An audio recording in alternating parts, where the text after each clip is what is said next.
Hi.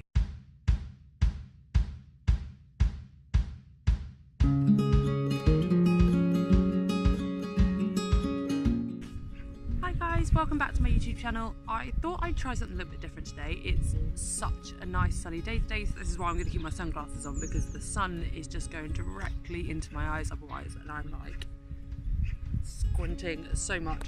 So I thought I'd come down to like the local park area. I brought my camera, I was all ready for it. I had it all. I forgot to bring the battery for it, so I'm recording on my phone instead. You know, you gotta make do with these things.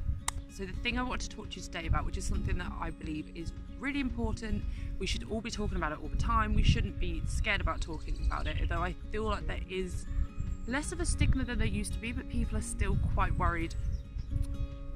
They're still quite worried about kind of speaking about this as openly as maybe they should, and that's mental health. So I understand, like, there is kind of a stigma around it still. I don't think there is much as it used to be, but people are still worried about being perceived as weak. There's still a huge part of the male part of the population that just refuse flat out, and they just don't want to talk about it because they do feel that they're going to be considered weak, they're going to be considered as crybabies, and they don't want that, and society still treats people like that. And I just think that we need to be more open to talking about it, and we need to know how to deal with it better when we are having our own mental health issues. So this is why I compiled a nice little list of ways that I think might be able to help you if you are dealing with something at the moment, things to try that are going to perhaps help you to take care of your mental well-being and just be able to feel better in yourself from the day to day. But the first thing I've found to kind of help my mental well-being is through the process of journaling. Every morning I write into this. It's a really good way just to be able to get any feelings out onto paper, and it's just so you can kind of start confronting those, because it is sometimes very easy just to put into the back of your mind, not really think about it too much, not really worry about it too much, and you just kind of put this block up between yourself and what you're feeling. So to actually just sit there and just take even just 3 minutes every day just to get those feelings out down to paper and to words in front of you is a really good way of beginning to help kind of accept what you're feeling and begin to help that healing process, whatever that may be, and just to actually really accept what is going on in your life. It can be a little bit confronting at times because there are things that you didn't really realise were affecting you as much as they were, and then when they're out there in front of you on paper, you do kind of start to get the sense of how much of a big deal it was. But again, how confronting that situation is going to help you begin to deal with those situations and be able to then have maybe a bit of a better outlook on it as the way that you can deal with it yourself personally. The next way is through exercise. So this is probably something that has been said a lot already, but I've personally found, so I used to struggle with seasonal anxiety disorder. So every winter I'd get really sad because there just wasn't that much sunlight around, my serotonin levels were down, my vitamin D was down, and that was really affecting me. So I actually found that by exercising regularly, so I go to the gym 3 times a week, and then actually managing to get that kind of like that serotonin boost through exercising really personally helped me to be able to kind of like, I feel happier. The winter just gone, I was fine. Maybe I had 1 or 2 down days, but I think everybody kind of has those, but I didn't experience any problems with my mental health to anywhere near the extent that I did before. Even if it's just going for a walk a couple of times a week, a nice long walk is going to help you get your serotonin flowing. And then the kind of more physical aspect of it, like trying classes like boxing, dance, yoga, whatever it may be. So some of those are really good to help you get like frustrations and angers out. Some of them are really good to help you find your kind of center and relax. I just think exercise is a really good way to help your mental health well-being. And then alongside with that is the diet that you actually eat. Obviously we all have those days that we've eaten like really crap food the day before, and you just woke up the next day feeling awful.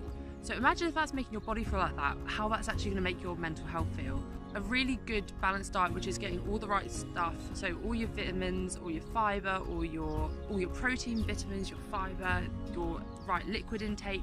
So everything that is your physical and mental is so in such a balance with each other. So actually stocking up the good stuff in your physical part and you're eating well and make sure the inside of your body is as happy as possible is going to put you in the best position to then make your mental well-being, your mental health as happy and as strong as it possibly can be. There's actually been studies that have been coming up recently that actually have found a really strong link between your gut health and your mental health. So kind of with that in mind, it is really important to make sure that you have a happy gut health and you're putting all the right kind of stuff into your body, and that's going to make you then feel better everywhere else, and then hopefully be able to then allow you to be the best side of the person you can be and make your mental health and your mental well-being a lot more happy and a lot stronger than it would have been before. I also find another really good way to take care of your mental well-being is to put aside a part of your day which is to either just sit there and meditate, so just to clear your mind, allow your brain to relax. So the same way as that if you would be to go on a really hard day at the gym, exercise a lot, have a really long stressful day the day before, you're going to want a day to relax and just let your body rewind and just reset and just be able to take care of yourself that way. So why not do that with your mind? So we spend so much of the time just thinking, stressing, worrying. So in the same way that you would with your body and let your body relax, it's really important to then let your brain relax. So you can do that through meditation. There's another really nice way is just to rather worry about the really important stuff like the money, the work, the job, the family, the friends, is just to let your brain daydream. And I don't think we spend enough of our time daydreaming at the moment, and this is just letting your brain be free to do what it wants to do. And in the same way that meditation is a really good way to relax your brain, this is a really good way to let your brain be creative and just thinking of ways that perhaps wouldn't have thought of before, and then again giving your brain the best kind of way to find itself again. So yeah, meditation and daydreaming, very, very important to kind of take care of your mental health and allow your brain to be free and not all the time just be such on a straight, stringent path, you know? That's what I think anyway. So this one might be a little bit harder for some people, and I think for me personally, I find this quite easy because I'm a very emotional person. I pretend like I'm not, but I really am. But that is through the process of crying. So I think that this is something that's a huge stigma about. People don't like to cry. We shouldn't be embarrassed about it. We shouldn't be worried about it because it's a natural part of who we are, and it's a natural part of you if you feel upset to cry, and it's so cathartic. I don't know about you, but I've had days where I've literally had just a massive sob. I've been laying in my bed like sobbing my eyes out, and afterwards I feel like a massive weight's been lifted off my chest, and that kind of cathartic feeling and that feeling of relief that you get after crying, it's so worth it. It's so worth it. I say if something really is affecting you, don't be afraid to sit there and cry about it.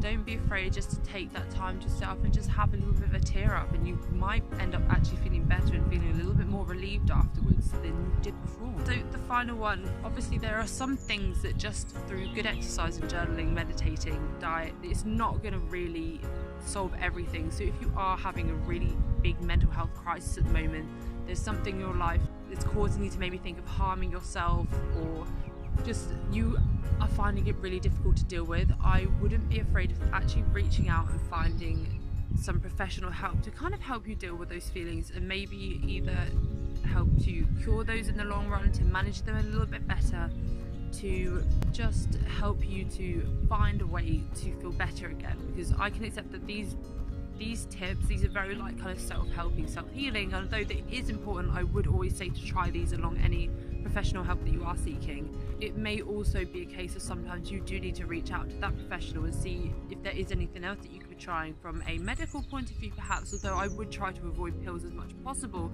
but maybe seeking therapy or just sitting down speaking with a mental health professional and seeing if that you can get help through that. It might just help you find more ways to cope and more ways to actually be able to deal with what you're going through. The NHS has got really, really great resources, and I definitely recommend just Googling that to see what is available to you. Charities such as Mind, which I know that Stephen Fry is a big advocate for, and there's just so many resources out there that you can be utilising to help you feel the best that you can in yourself. Yeah, I hope these tips have been helpful for you. If it is something that you'd like to learn more about, I'm going to leave some information down in the description below. While you're also down there, if you did enjoy this, please hit the subscribe button, hit the like button, and I hope to see you again next time. Bye!